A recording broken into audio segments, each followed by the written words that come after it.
अत श्री बृहस्पतिवार व्रत कथा। भारतवर्ष में एक प्रतापी और दानी राजा राज्य करता था। वह नित्य गरीबों और ब्राह्मणों की सहायता करता था। यह बात उसकी रानी को अच्छी नहीं लगती थी। वह न ही गरीबों को दान देती, न ही भगवान का पूजन करती थी और राजा को भी दान देने से मना किया करती थी।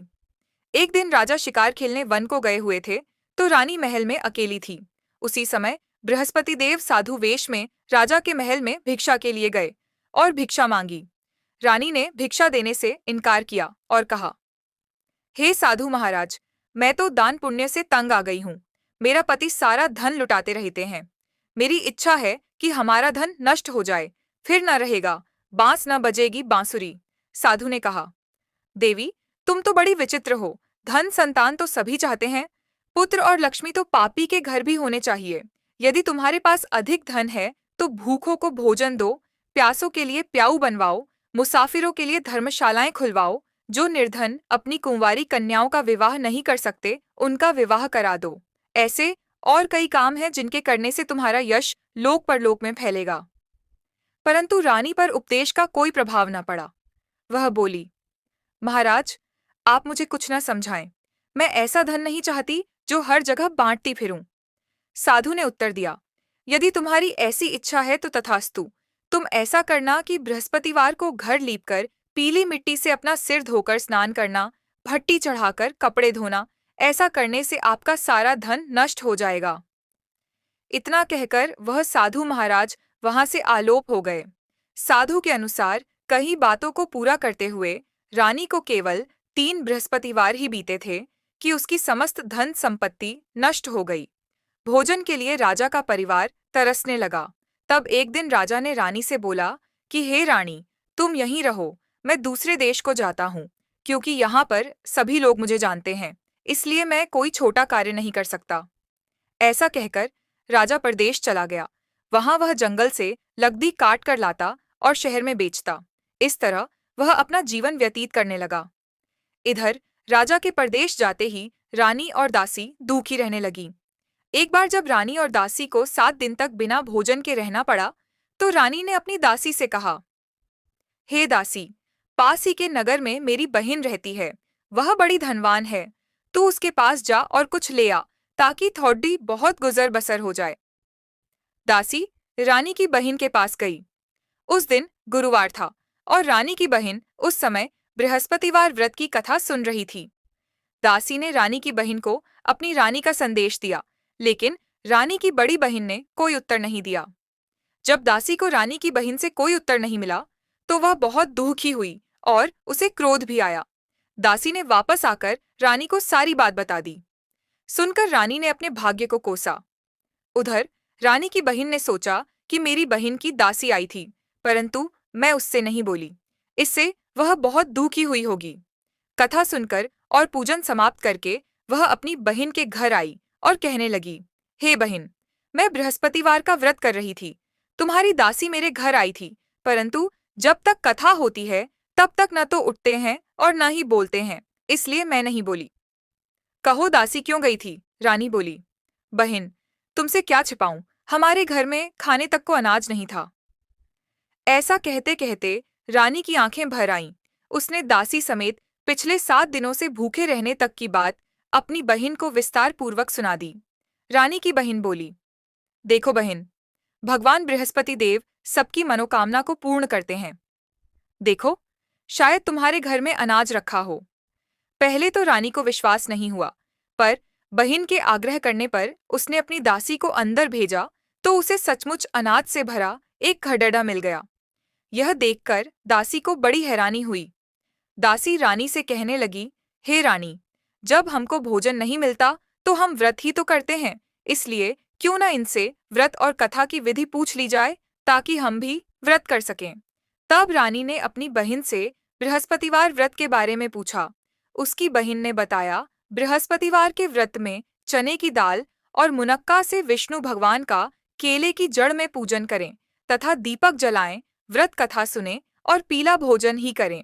इससे बृहस्पति देव प्रसन्न होते हैं। व्रत और पूजन विधि बताकर रानी की बहन अपने घर को लौट गई। 7 दिन के बाद जब गुरुवार आया तो रानी और दासी ने व्रत रखा। घुड़साल में जाकर चना और गुड़ लेकर आईं। फिर उससे केले की जड़ तथा विष्णु भगवान का पूजन किया। अब पीला भोजन कहाँ से आए, इस बात को लेकर दोनों बहुत दुखी थे। चूंकि उन्होंने व्रत रखा था, इसलिए बृहस्पति देव उनसे प्रसन्न थे। इसलिए वे एक साधारण व्यक्ति का रूप धारण कर 2 थालों में सुंदर पीला भोजन दासी को दे गए। भोजन पाकर दासी प्रसन्न हुई और फिर रानी के साथ मिलकर भोजन ग्रहण किया। उसके बाद वे सभी गुरुवार को व्रत और पूजन करने लगी। बृहस्पति भगवान की कृपा से उनके पास फिर से धन संपत्ति आ गई, परंतु रानी फिर से पहले की तरह आलस्य करने लगी। तब दासी बोली, देखो रानी, तुम पहले भी इस प्रकार आलस्य करती थी।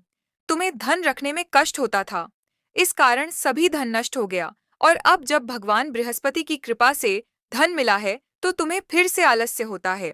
रानी को समझाते हुए दासी कहती है कि बड़ी मुसीबतों के बाद हमने यह धन पाया है, इसलिए हमें दान पुण्य करना चाहिए, भूखे मनुष्यों को भोजन कराना चाहिए और धन को शुभ कार्यों में खर्च करना चाहिए, जिससे तुम्हारे कुल का यश बढ़ेगा, स्वर्ग की प्राप्ति होगी और पितृ प्रसन्न होंगे। दासी की बात मानकर रानी अपना धन शुभ कार्यों में खर्च करने लगी, जिससे पूरे नगर में उसका यश फैलने लगा। बृहस्पतिवार व्रत कथा के बाद श्रद्धा के साथ आरती की जानी चाहिए। इसके बाद प्रसाद बांटकर उसे ग्रहण करना चाहिए। एक दिन राजा दुखी होकर जंगल में एक पेड़ के नीचे आसन जमाकर बैठ गया। वह अपनी दशा को याद करके व्याकुल होने लगा। बृहस्पतिवार का दिन था। एकाएक उसने देखा कि निर्जन वन में एक साधु प्रकट हुए। वह साधु वेश में स्वयं बृहस्पति देवता थे। लकड़हारे के सामने आकर बोले, हे लकड़हारे, इस सुनसान जंगल में तू चिंतामग्न क्यों बैठा है?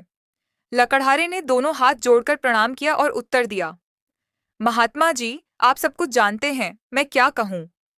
यह कहकर रोने लगा और साधु को अपनी आत्मकथा सुनाई। महात्मा जी ने कहा, तुम्हारी स्त्री ने बृहस्पति के दिन बृहस्पति भगवान का निरादर किया है, जिसके कारण रुष्ट होकर उन्होंने तुम्हारी यह दशा कर दी। अब तुम चिंता को दूर करके मेरे कहने पर चलो तो तुम्हारे सब कष्ट दूर हो जाएंगे और भगवान पहले से भी अधिक संपत्ति देंगे। तुम बृहस्पति के दिन कथा किया करो। 2 पैसे के चने मुनक्का लाकर उसका प्रसाद बनाओ और शुद्ध जल से लोटे में शक्कर मिलाकर अमृत तैयार करो। कथा के पश्चात अपने सारे परिवार और सुनने वाले प्रेमियों में अमृत व प्रसाद बांटकर आप भी ग्रहण करो। ऐसा करने से भगवान तुम्हारी सब मनोकामनाएं पूरी करेंगे। साधु के ऐसे वचन सुनकर लकड़हारा बोला, हे प्रभु, मुझे लकड़ी बेचकर इतना पैसा नहीं मिलता जिससे भोजन के उपरांत कुछ बचा सकूं। मैंने रात्रि में अपनी स्त्री को व्याकुल देखा है। मेरे पास कुछ भी नहीं जिससे मैं उसकी खबर मंगा सकूं। साधु ने कहा, हे लकड़हारे, तुम किसी बात की चिंता मत करो। बृहस्पति के दिन तुम रोजाना की तरह लकड़ियां लेकर शहर को जाओ।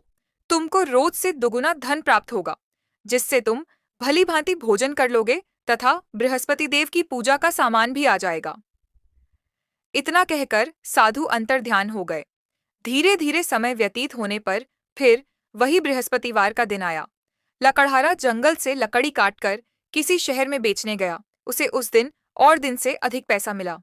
राजा ने चना गुड़ आदि लाकर गुरुवार का व्रत किया।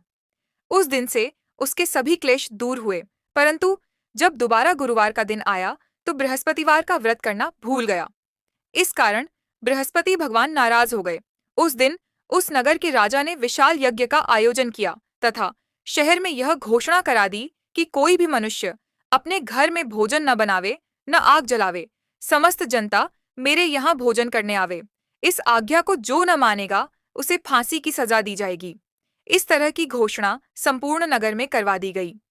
राजा की आज्ञानुसार शहर के सभी लोग भोजन करने गए, लेकिन लकड़हारा कुछ देर से पहुंचा, इसलिए राजा उसको अपने साथ घर ले गए और ले जाकर भोजन करा रहे थे तो रानी की दृष्टि उस खूंटी पर पड़ी जिस पर उसका हार लटका हुआ था। वह वहां पर दिखाई नहीं दिया। रानी ने निश्चय किया कि मेरा हार इस मनुष्य ने चुरा लिया है। उसी समय सिपाहियों को बुलाकर उसको कारागार में डलवा दिया। जब लकड़हारा कारागार में पड़ गया और बहुत दुखी होकर विचार करने लगा कि न जाने कौन से पूर्व जन्म के कर्म से मुझे यह दुख प्राप्त हुआ है, और उसी साधु को याद करने लगा जो कि जंगल में मिला था।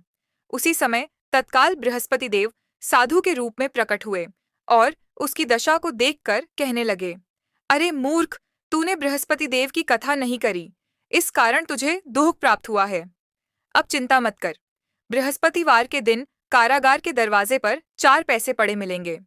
उनसे तू बृहस्पति देव की पूजा करना, तेरे सभी कष्ट दूर हो जाएंगे। बृहस्पति के दिन उसे 4 पैसे मिले। लकड़हारे ने कथा कही। उसी रात्रि को बृहस्पति देव ने उस नगर के राजा को स्वप्न में कहा, हे राजा, तुमने जिस आदमी को कारागार में बंद कर दिया है वह निर्दोष है, वह राजा है, उसे छोड़ देना। रानी का हार उसी खूंटी पर लटका है, अगर तू ऐसा नहीं करेगा तो मैं तेरे राज्य को नष्ट कर दूंगा। इस तरह रात्रि के स्वप्न को देखकर राजा प्रातःकाल उठा और खूंटी पर हार देखकर लकड़हारे को बुलाकर क्षमा मांगी तथा लकड़हारे को योग्य सुंदर वस्त्र आभूषण देकर विदा कर दिया। बृहस्पति देव की आज्ञानुसार लकड़हारा अपने नगर को चल दिया। राजा जब अपने नगर के निकट पहुंचा तो उसे बड़ा आश्चर्य हुआ। नगर में पहले से अधिक बाग, तालाब, कुएं तथा बहुत सी धर्मशाला, मंदिर आदि बन गई हैं। राजा ने पूछा, यह किसका बाग और धर्मशाला है? तब नगर के सब लोग कहने लगे, यह सब रानी और बांदी के हैं। तो राजा को आश्चर्य हुआ और गुस्सा भी आया। जब रानी ने यह खबर सुनी कि राजा आ रहे हैं तो उन्होंने बांदी से कहा कि हे दासी, देख राजा हमको कितनी बुरी हालत में छोड़ गए थे। हमारी ऐसी हालत देखकर वह लौट न जाए, इसलिए तू दरवाजे पर खड़ी हो जा। आज्ञानुसार दासी दरवाजे पर खड़ी हो गई। राजा आए तो उन्हें अपने साथ लिवा लाई। तब राजा ने क्रोध करके अपनी रानी से पूछा कि यह धन तुम्हें कैसे प्राप्त हुआ है? तब उन्होंने कहा, हमें यह सब धन बृहस्पति देव के इस व्रत के प्रभाव से प्राप्त हुआ है। राजा ने निश्चय किया कि 7 रोज बाद तो सभी बृहस्पति देव का पूजन करते हैं, परंतु मैं प्रतिदिन दिन में 3 बार कहानी तथा रोज व्रत किया करूंगा। अब हर समय राजा के दुपट्टे में चने की दाल बंधी रहती तथा दिन में 3 बार कहानी कहता। एक रोज राजा ने विचार किया कि चलो अपनी बहन के यहाँ हो आवें। इस तरह निश्चय कर राजा घोड़े पर सवार हो अपनी बहन के यहाँ को चलने लगा। मार्ग में उसने देखा कि कुछ आदमी एक मुर्दे को लिए जा रहे हैं। उन्हें रोककर राजा कहने लगा, अरे भाइयों, मेरी बृहस्पति देव की कथा सुन लो। वे बोले, लो, हमारा तो आदमी मर गया है, इसको अपनी कथा की पड़ी है। परंतु कुछ आदमी बोले, अच्छा कहो, हम तुम्हारी कथा भी सुनेंगे। राजा ने दाल निकाली और जब कथा आधी हुई थी कि मुर्दा हिलने लग गया, और जब कथा समाप्त हो गई तो राम राम करके मनुष्य उठकर खड़ा हो गया। आगे मार्ग में उसे एक किसान खेत में हल चलाता मिला। राजा ने उसे देख और उससे बोले, अरे भैया, तुम मेरी बृहस्पतिवार की कथा सुन लो। किसान बोला, जब तक मैं तेरी कथा सुनूंगा तब तक 4 हरैया जोत लूंगा। जा, अपनी कथा किसी और को सुनाना। इस तरह राजा आगे चलने लगा। राजा के हटते ही बैल पछाड़ खाकर गिर गए तथा किसान के पेट में बड़ी जोर का दर्द होने लगा। उस समय उसकी माँ रोटी लेकर आई। उसने जब यह देखा तो अपने पुत्र से सब हाल पूछा और बेटे ने सभी हाल कह दिया। तो बुढ़िया दौड़ी दौड़ी उस घुड़सवार के पास गई और उससे बोली कि मैं तेरी कथा सुनूंगी, तू अपनी कथा मेरे खेत पर चलकर ही कहना। राजा ने बुढ़िया के खेत पर जाकर कथा कही, जिसके सुनते ही वह बैल उठ खड़ हुए तथा किसान के पेट का दर्द भी बंद हो गया। राजा अपनी बहन के घर पहुंचा। बहन ने भाई की खूब मेहमानी की। दूसरे रोज प्रातःकाल राजा जगा तो वह देखने लगा कि सब लोग भोजन कर रहे हैं। राजा ने अपनी बहन से कहा, ऐसा कोई मनुष्य है जिसने भोजन नहीं किया हो, मेरी बृहस्पतिवार की कथा सुन ले। बहन बोली, हे भैया, यह देश ऐसा ही है कि पहले यहाँ लोग भोजन करते हैं, बाद में अन्य काम करते हैं। अगर कोई पड़ोस में हो तो देख आऊं। वह ऐसा कहकर देखने चली गई, परंतु उसे कोई ऐसा व्यक्ति नहीं मिला जिसने भोजन न किया हो। अतः वह एक कुम्हार के घर गई जिसका लड़का बीमार था। उसे मालूम हुआ कि उनके यहाँ 3 रोज से किसी ने भोजन नहीं किया है। रानी ने अपने भाई की कथा सुनने के लिए कुम्हार से कहा। वह तैयार हो गया। राजा ने जाकर बृहस्पतिवार की कथा कही, जिसको सुनकर उसका लड़का ठीक हो गया। अब तो राजा की प्रशंसा होने लगी। एक रोज राजा ने अपनी बहन से कहा कि हे बहन, हम अपने घर को जाएंगे, तुम भी तैयार हो जाओ। राजा की बहन ने अपनी सास से कहा। सास ने कहा, हाँ चली जा, परंतु अपने लड़कों को मत ले जाना, क्योंकि तेरे भाई के कोई औलाद नहीं है। बहन ने अपने भैया से कहा, हे भैया, मैं तो चलूंगी, पर कोई बालक नहीं जाएगा।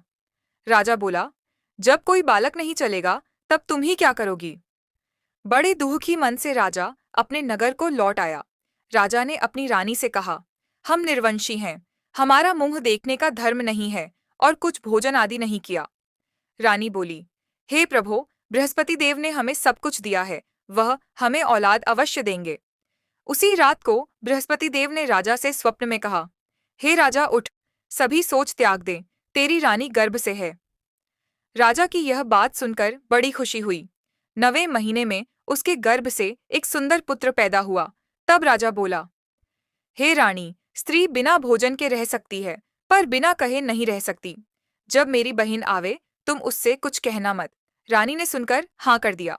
जब राजा की बहन ने यह शुभ समाचार सुना, तो वह बहुत खुश हुई तथा बधाई लेकर अपने भाई के यहाँ आई। तभी रानी ने कहा, घोड़ा चढ़कर तो नहीं आई, गधा चढ़ी आई। राजा की बहन बोली, भाभी, मैं इस प्रकार न कहती तो तुम्हें औलाद कैसे मिलती? बृहस्पति देव ऐसे ही हैं, जैसी जिसके मन में कामनाएं हैं, सभी को पूर्ण करते हैं। जो सद्भावना पूर्वक बृहस्पतिवार का व्रत करता है एवं कथा पढ़ता है अथवा सुनता है, दूसरों को सुनाता है, बृहस्पति देव उसकी सभी मनोकामना पूर्ण करते हैं।